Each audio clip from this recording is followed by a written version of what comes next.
திருப்புவனம். இளைஞர் மரணம். குற்றவாளிகளுக்கு அதிகபட்ச தண்டனை வழங்க வேண்டும்.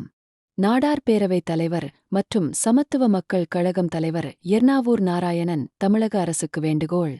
சிவகங்கை மாவட்டம் திருப்புவனம் அருகே மடப்புரம் கோவில் காவலாளி விசாரணைக்கு அழைத்துச் செல்லப்பட்ட நிலையில் அவரது மரணம் தொடர்பாக தமிழக அரசு எவ்வித பாரபட்சமின்றி உடனடியாக வழக்கை விசாரித்து 6 காவல்துறையினரை பணியிட நீக்கம் செய்யப்பட்டது.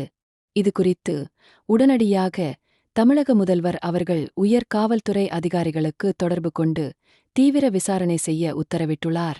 தற்போது 5 காவலர்களை காவல்துறை கைது செய்துள்ளனர். இந்த மரணம் தொடர்பாக தமிழக அரசு இந்த வழக்கை உயர்மட்ட குழு விசாரணை அமைத்து விசாரிக்க வேண்டும் என கேட்டுக்கொள்கிறேன். அண்ணா பல்கலைக்கழக மாணவி வழக்கை தமிழக அரசு உடனடியாக விசாரணை குழு அமைத்தது குற்றவாளிக்கு அதிகபட்ச தண்டனை பெற்றுத் தந்தது. தற்போது வாலிபர் மரணம் தொடர்பான விசாரணையில் குற்றவாளிக்கு அதிகபட்சம் தண்டனை பெற்று தர வேண்டும் என கேட்டுக்கொள்கிறேன்.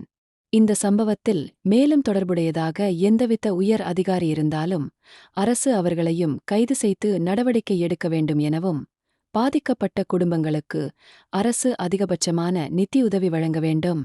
மேலும் இது போன்ற சம்பவங்கள் நடைபெற வண்ணம் காவல்துறை அதிகாரிகள் பொதுமக்களிடம் நடந்து கொள்ள வேண்டும் என சமத்துவ மக்கள் கழகம் நாடார் பேரவை சார்பாக கேட்டுக்கொள்கிறேன் என்று வேண்டுகோள் விடுத்துள்ளார்.